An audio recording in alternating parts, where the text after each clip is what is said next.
Hey guys, welcome back to another video of biological databases. So let's just finish this section quickly so that we can move to another topic under computational biology. So let's just get started with this. So we talked about structural databases in the previous video. So we talked about which contains information on the three-dimensional structure of molecules, chiefly proteins, and also data which is primarily based on X-ray crystallography, which is more than 80%, and NMR or theoretical models, which is less than 2%. Also, examples of such databases are protein data banks, which are uh, efficiently made for storage of protein sequences, and the link I've provided here. So you can just go to this link and you can go to the page of PDB and you can find all the desired sequences of protein sequences. Also, you can go to molecular modeling databases, MMDB, and also here's the link for this. So you can just type the link on your browser and you can get to this page. So moving on with, so let's talk about genome databases. So talking about genome databases, it basically differs from sequential databases by being more heterogeneous and diverse. Alright, so also a genome database organizes all information on an organism genome, and a genetic mapping locate genes relative to each other and with a distance measured as percentage recombination. Also physical mapping, it comes at also physical mapping, which ranges from cytogenic mapping, that means banding patterns of chromosomes, to the positions of clone contigs. It also comes under sequence of data. So these are some of the genome databases. I'll be discussing all of it. So there are some of the information that is organized, such as genetic mapping, physical mapping, and sequence data. So moving on with, so let's just talk about the genome databases, which are chiefly very much important. So some of it is NCBI. NCBI is the code for all of it. So you just, when you go to the NCBI page, you can find everything. You have lots to explore when you go there. So here's the link for NCBI genome section. All right, and there's another genome database which is Ensemble, ENSEMBL. So it's a system to produce and maintain automatic annotations of selected genomes, and here's the link again for the thing. All right, and there's another database which is TIGR microbial genome. It's a comprehensive microbial resource. It contains databases of microbes which are involved in either ways. So here's the link again for this database. So moving on further with this, so talking about metabolic databases. All right, so basically describe enzymes, reactions, substrates, products, and biochemical reactions. Alright, so metabolic databases have a chief function describing enzymes, reactions, substrate, products, and biochemical reactions. Also, data are specific for different organisms, such as type organism, as well as general overviews and link to sequence and structural databases. Alright, so moving on. So let's talk about some of the pathways. So we have somewhat read in my previous video about KEGG. So what it is all about, it's a pathway database. So it is involved in pathways, sequences, genomes, mapping, and search for objects in pathways. Also generate possible reaction pathways. Also to compare two genome maps, interfere presence of pathway in organism 2 by comparison with organism 1. So moving on with this, so talking about some of the molecular interaction databases. So talking about some of the molecular interaction databases, which is BIND and DIP-DIP. Alright, so BIND is an expanding database of molecular interactions, pathway, and complex information. Again, so there's a link for this. And DIP or DIP is for catalogs experimentally determined interactions between proteins. Alright, so this is again a link for this. It's for proteins and it's for complex information such as biomolecular interactions and other pathways. So moving on further with this, so here we arrive to expression databases.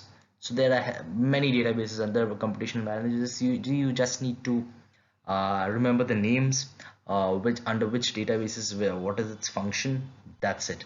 So coming to the expression databases, so it's functional genomics. Talking about the functional genomics, so DNA arrays, cDNA probes, and chips are usually used to access the DNA used to access the RNA levels of different genes several hundred at times. Also, measurements are taken at intervals after some treatment is initialized, and genes are grouped in clusters according to expression profile, and reverse engineering of expression level of these groups are used to propose regulatory genetic networks. All right. Also, no unified format for DNA chip data yet, although work is in progress. All right. So these are some of the expression databases which are functional genomes, which are helps in DNA array and cDNA probes on chip, genes that are clusters according to expression profiles. And also the examples of gene expression databases are EBI array express database and NCBI genome expression omnibus. All right, so this is one database which is EBI array express database. So you can, here's the link for this this expression database, and you can just visit the gene expression omnibus of the NCBI database.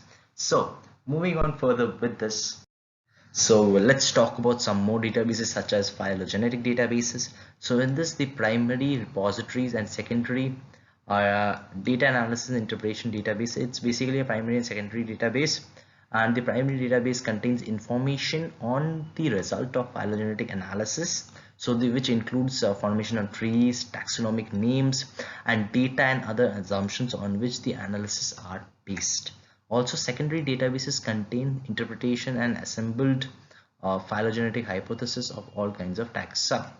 These are some of the two examples that I found pretty much handy for phylogenetic databases, which are tree base, which is the primary one, and tree of life, which is the secondary one. All right, so there are two types of phylogenetic databases, primary and secondary. So tree base is for primary, tree of life is for secondary, and both the links for both the databases are provided here.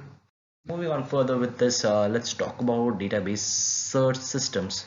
All right, so all search systems are search engines. So let's talk about Entrez. What is Entrez? So Entrez is a search and retrieval system that integrates information from databases at NCBI. So basically, Entrez is a search engine that controls the databases at NCBI. So here's this link for you can just go to the link and get as much information you want. All right, and it also includes PubMed, GeneBank, OEOM, IB, MMDB. We've talked about all of these previously. All right, so these are some of the search systems that are pretty much handy. All right, so moving on with this, so let's talk about database search systems such as SRS. Let's talk about SRS now. So SRS is sequence retrieval system. All right, so talking about the sequence is a retrieval system. So here's the link for this. So several dozen servers provide access to over 300 different data banks. So these are some of the servers that are involved in this, and there are other databases that can be integrated into SRS. So moving on, let's talk about gene ontology, which is a very important topic in computational biology. So here's a link that I have got, so you can just go to the link and find as much as information about gene ontology, and I do have some information as in points, as you can see on the screen. So the goal of gene ontology consortium is to produce a dynamic controlled vocabulary that can be applied to all organisms and which enable consistency in cross species annotations. Also, three ontologies under development, which is molecular function, biological process, and cellular component.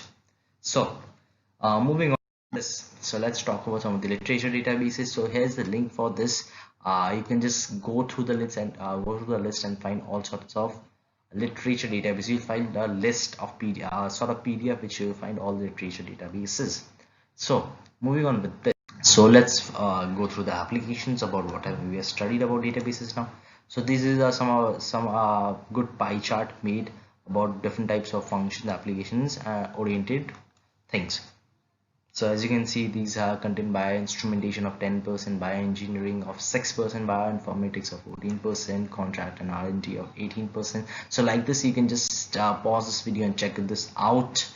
Also, with this, let's talk about a biodatabase. Is a short word on problems. So there, let's discuss some of its problems. All right, so even today we face some key limitations. There is no standard format. Every database or program has its own format. So that is, there is no universal format, so it has its own format, every database. Alright, so there is no standard nomenclature. This is a very big problem, and every database has its own name. So I pretty much agree with this, but not with this. Also, the database is not fully optimized, and some datasets have missing information without indications of it. Also, data errors, data is sometimes of poor quality, erroneous, misspelled, definitely. Also, moving on with this, so we have come to the last point of this lecture, which is what to take home. So what to take home is like databases are a collection of data which needs to be accessed and maintained easily and flexibly.